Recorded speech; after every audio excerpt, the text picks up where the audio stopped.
সুপ্রিয় দর্শক, আসসালামু আলাইকুম। আপনাদের সবাইকে স্বাগত জানাচ্ছি এখনকার আলোচনা। আপনাদের সঙ্গে আছি আমি সিরাজুল ইসলাম।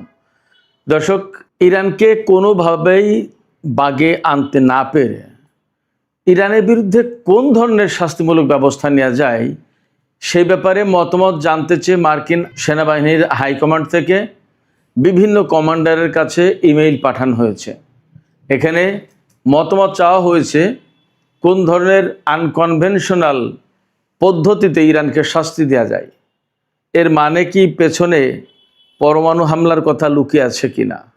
এদিকে ইরানের দক্ষিণাঞ্চল দিয়ে যাতে মার্কিন বাহিনী বা ইসরায়েলি বাহিনী ইরানে কোনো রকমের স্থল অভিযান চালাতে না পারে সে ব্যাপারে ইরানের আইআরজিসি স্থল মহড়া চালিয়েছে এবং এই মহড়ায় নতুন আসা অস্ত্র ব্যবহার করা হয়েছে। এই নতুন আসা অস্ত্র মানে কি সেটার একটা ব্যাখ্যা প্রয়োজন। এদিকে আরও খবর পাওয়া যাচ্ছে যে ইরানের কাছ থেকে চীন ড্রোনের প্রযুক্তি নিয়েছে, ব্যাপকভাবে সেই ড্রোন উৎপাদন করবে। বিনিময়ে ইরানকে চীন যুদ্ধ বিমান এবং বিভিন্ন ধরনের অস্ত্র সামগ্রী দিচ্ছে। তার মানে কি? চীন বলছে তারা ইরানকে অস্ত্র দিচ্ছে না, আমেরিকা অভিযোগ করছে। বাস্তবতা কি? এদিকে গত 24 ঘন্টায় সৌদি আরবের পররাষ্ট্রমন্ত্রী দুইবার ইরানের পররাষ্ট্রমন্ত্রীর কাছে ফোন করেছেন। তার মানে সৌদি আরব এখন বিশেষ একটা ভূমিকায় আছে, এটা মোটামুটি ধরে নেওয়া যায়। এদিকে ইরাকের কুর্দিস্তান অঞ্চলে ইরানের সামরিক বাহিনী স্থল অভিযান চালিয়েছে। সেখানে বিচ্ছিন্নতাবাদী কুর্দি বেশ কয়েকজন নেতাকে হত্যা করা হয়েছে এবং অনেককে আটক করা হয়েছে। সুপ্রিয় দর্শক, এছাড়া আরেকটি খবর আছে। আমেরিকার ওয়াশিংটন স্টেটে অঙ্গরাজ্যে ভয়াবহ দাবানলের সৃষ্টি হয়েছে। সেই দাবানলে 600-র বেশি ঘরবাড়ি পুড়ে গেছে। মনে হচ্ছে যেন কয়েকশো ক্ষেপণাস্ত্র নিক্ষেপ করা হয়েছে ওই অঞ্চলে। সুপ্রিয় দর্শক, এই বিষয়গুলো নিয়ে এখনকার আলোচনা। আশা করি ভালো লাগবে এবং আপনারা শেষ পর্যন্ত সঙ্গে থাকবেন। আর ভিডিও যদি ভালো লাগে তাহলে লাইক, কমেন্ট, শেয়ার করবেন এবং চ্যানেলটি সাবস্ক্রাইব করে সাথেই থাকবেন। দর্শক, চলুন আমরা বিস্তারিত আলোচনা করি। দর্শক, প্রথমে বলছিলাম ইরানকে বাগে আনতে পারছেন না আমেরিকা। আপনারা তো সবাই দেখছেন আজকে 5 মাসের বেশি হয়ে গেছে ইরানের বিরুদ্ধে যুদ্ধ করছে ইসরায়েল এবং আমেরিকা। যেখানে একা ইসরায়েলের বিরুদ্ধেই যুদ্ধ করার সাহস অনেকে দেখায় না, আর আমেরিকার দিকে তো স্যালুট মেরে চলে, সবাই সালাম দিয়ে চলে। যুদ্ধ করা তো পরের কথা, এ চিন্তাও করে না। সেই জায়গায় ইরান, আমেরিকা এবং ইসরায়েল যৌথ বাহিনীর বিরুদ্ধে লড়াই করছে আজ 5 মাসের বেশি সময়। বাস্তবতা হচ্ছে আজ পর্যন্ত আমেরিকা বা ইসরায়েল ইরানকে এমন কোনো পজিশনে নিয়ে যেতে পারেনি যেখান থেকে ইরানের পরাজয় স্পষ্ট হয়ে ওঠে, অথবা তারা সারেন্ডার করে, অথবা তাদের দাবি মেনে নিয়ে চুক্তি করতে বাধ্য হয়। এগুলো তো ঘটেইনি, বরং এমনও তারা করতে পারছে না যে চুক্তির জন্য তারা অনেক চাপাচাপি করছে, অনেক দেশের লোকজনকে ডিপ্লোম্যাটিক প্রসেসে যুক্ত করেছে। বাট ইরান বলছে no no no discussion with USA. কোনো আলোচনা আমেরিকার সাথে হবে না এবং কোনো চুক্তিও হবে না। কারণ চুক্তি তারা করবে ফর দ্য টাইম বিং, তারা বিশ্বের সুবিধা নেবে, আবার চুক্তি ভাঙবে। এই চুক্তি ভাঙার সুযোগ আর আমরা তাদেরকে দেব না। এখন চুক্তি করার সুযোগ না, চুক্তি ভাঙার সুযোগ দিতে চায় না আমেরিকাকে ইরান। এটা ইরানের অবস্থান এবং সেই কারণে খুব ক্যাটাগরিক্যালি পরিষ্কার করে বলা হয়েছে ইরানের পররাষ্ট্র মন্ত্রণালয় থেকে যে হরমুজ প্রণালী নিয়েও ওমানের সাথে যে আলোচনা চলছে, এই আলোচনাটা বেসিক্যালি ওমান এবং ইরানের মধ্যকার আলোচনা। এই আলোচনায় আমেরিকার কোনো স্থান নেই, আমেরিকার কোনো পর্ষ নেই, কোনো অংশ নেই তার। অর্থাৎ এই আলোচনার মধ্য দিয়ে এমন কোনো খবর যদি কেউ দিতে চায় যে হরমুজ প্রণালী খুলে দিয়েছে, এখন সবাই চলাচল করতে পারবে, আমেরিকার জন্য হরমুজ প্রণালী খোলা, এই সমস্ত না, শুধু ইরান এবং ওমানের ব্যাপার। আমি দুপুরে ভিডিওতে বলেছি ইরান এবং ওমানের ব্যাপারটা কি। যাই হোক, সেক্ষেত্রে ইরানকে কোনো মতেই তারা বাগে আনতে পারছে না। পরমাণু কর্মসূচি, না সরকার পরিবর্তন, না ক্ষেপণাস্ত্র কর্মসূচি, কোনো কিছুই না। এখন যেটা একদম টোটালি তাদের এজেন্ডার বাইরে ছিল, সেটা এখন মূল এজেন্ডা হয়ে দাঁড়িয়েছে হরমুজ প্রণালী। সেই হরমুজ প্রণালী খুলে দেবে, এই ব্যাপারে আলোচনা করতে ডাকে, ইরান বলে নো আলোচনা, কোনো আলোচনা নেই। এই জায়গায় আমেরিকা ভয়ঙ্কর মুশকিলে পড়ে গেছে। তারা সব রকমের যুদ্ধের ট্যাকটিক্স কৌশল তারা অবলম্বন করে ইরানের উপর হামলা চালিয়েছে। এখন তাদের হাতে অস্ত্রও কমে গেছে এবং তাদের হাতে কৌশলের আর নতুন কিছু নেই। এই পরিস্থিতিতে আমেরিকার সামরিক বাহিনীর হাইকমান্ড থেকে বলা হয়েছে নিচের কমান্ডারদেরকে, বিভিন্ন সেনা কর্মকর্তাদের কাছে ইমেইল পাঠানো হয়েছে যে ইরানের বিরুদ্ধে কোন কৌশলে যুদ্ধ করলে তাকে শাস্তিটা দেওয়া যায়, তাকে বাধ্য করা যায় চুক্তি করতে। কি করা যায় বলুন, সবাই মতামত দিন। মানে ওপেন, মানে অনেকটা সামরিক বাহিনীর ভেতরে ওপেনলি মতামত নেওয়া হচ্ছে। এই বিষয়ে একদম মার্কিন CNN খবর দেওয়া হয়েছে। এটা আমি বানিয়ে বলছি না, মার্কিন টেলিভিশন চ্যানেল CNN তার যে ওয়েবসাইট, সেই ওয়েবসাইটে খবরটা আমি দেখলাম। সেখানে বলা হচ্ছে কোনো সেনা কর্মকর্তা বলেছেন, মন্তব্য করেছেন যে এই ধরনের মতামত নেওয়ার ঘটনা একটা নজিরবিহীন ঘটনা, এর আগে কখনো এরকম হয়নি। তার মানে আমেরিকা যেখানে যায় সেখানে তো বোমা মেরে উড়িয়ে দিয়ে সব সাফ করে দেয়, ব্যাস দখল, ক্লিয়ার। ইরানের মতো এরকম গ্যাড়া কলেপ তো পড়েনি কোনো জায়গায়, যার কারণে এই ধরনের মতামত নেওয়ার আর প্রয়োজন হয়নি তখন।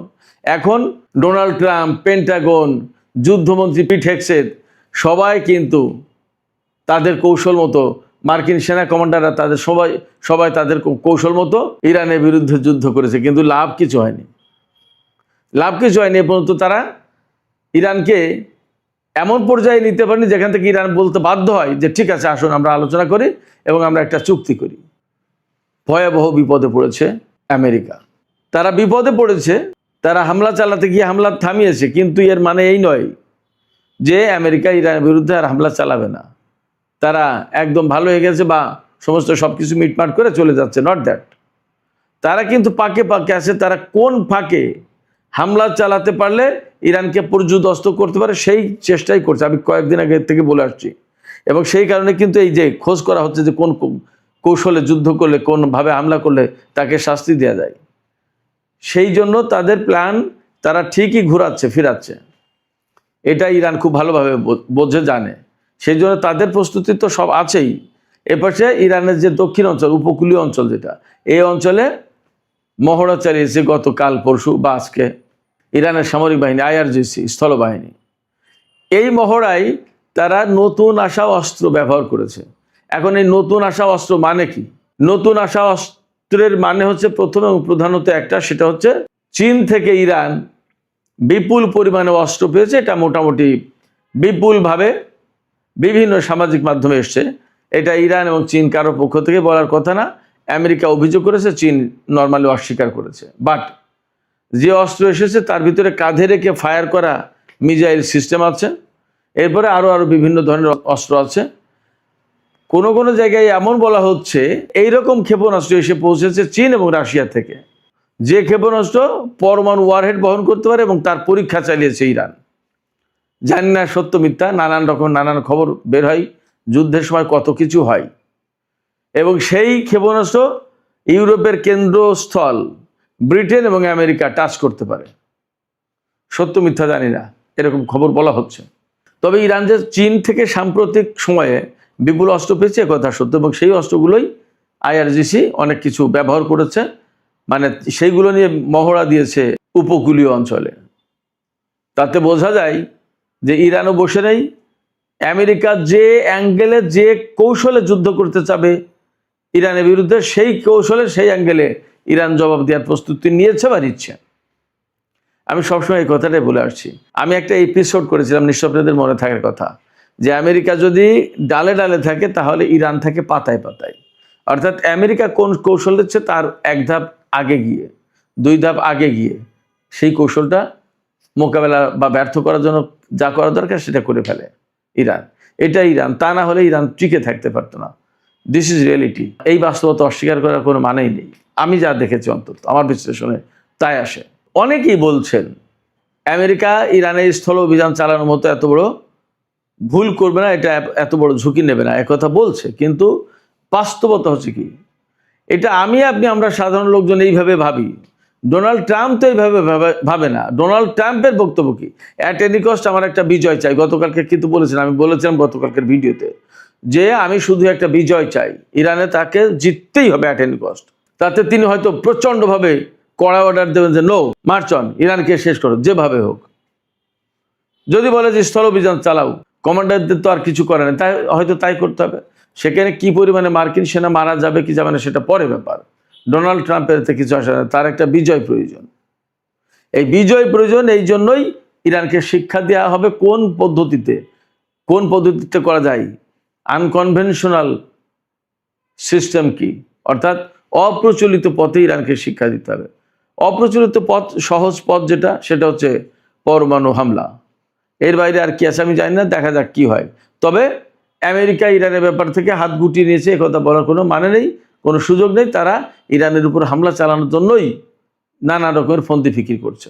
এদিকে আমি আরেকটা খবর বলেছিলাম, ইরাকের কুর্দিস্তান অঞ্চল, ইরান থেকে পশ্চিমে গেলে উত্তর পশ্চিম ইরাকের যে কুর্দিস্তান অঞ্চল, ওই এলাকায় এরবিল এবং সুলাইমানের নামে দুটো এলাকা আছে, সেখানে ম্যাক্সিমাম কুর্দি বসতি। সেই কুর্দিস্তান অঞ্চলে গিয়ে ইরানের বিচ্ছিন্নতাবাদী কুর্দিরা থাকে এবং সেখান থেকে ইরানের বিরুদ্ধে নানা রকম ষড়যন্ত্র করে, বিভিন্ন রকমের অভিযান চালায়, নাশকতা চালায়, নানা কিছু। এরা বেসিক্যালি বিচ্ছিন্নতাবাদী। এই কুর্দিদের বিরুদ্ধে ইরান একেবারে স্থল অভিযান চালিয়েছে ইরাকের ভেতরে, ইরানের সামরিক বাহিনী। তার মানে ইরাক সরকারের একটা সমর্থন ছিল, এটা মোটামুটিভাবে বুঝতে হবে। তারপরে এই অভিযান চালিয়ে সেখানে 8 জন অন্তত কুর্দি কমান্ডার, বিচ্ছিন্নতাবাদী কমান্ডার 8 জন কমান্ডার মারা গেছে এবং অনেককে অ্যারেস্ট করেছে, আর অনেক ক্ষয়ক্ষতি হয়েছে। তবে খবরে দাবি করা হয়েছে যে ইরানের একজন সেনা সদস্যও হতাহত হয়নি, একদম খুব সুষ্ঠুভাবে সুন্দরভাবে অভিযান পরিচালনা করতে পেরেছে। এদিকে ইরান এবং আমেরিকার মধ্যে যখন এরকমের প্রচণ্ড রকমের উত্তেজনা, অচল অবস্থা, হরমুজ প্রণালী বন্ধ প্রায়, গত রাতেও সেখানে একটা জাহাজে ইরান হামলা চালিয়েছে। আমেরিকা নিরাপত্তা দেওয়ার নাম করে ওমানের উপকূল দিয়ে ওই জাহাজ বের করে নিয়ে যাওয়ার চেষ্টা করছিল, ইরান তাতে হামলা চালিয়েছে।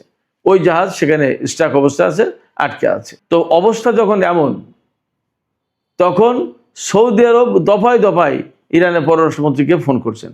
ইরানের পররাষ্ট্রমন্ত্রীকে গত 24 ঘন্টায় 2 বার ফোন করেছেন সৌদি পররাষ্ট্রমন্ত্রী।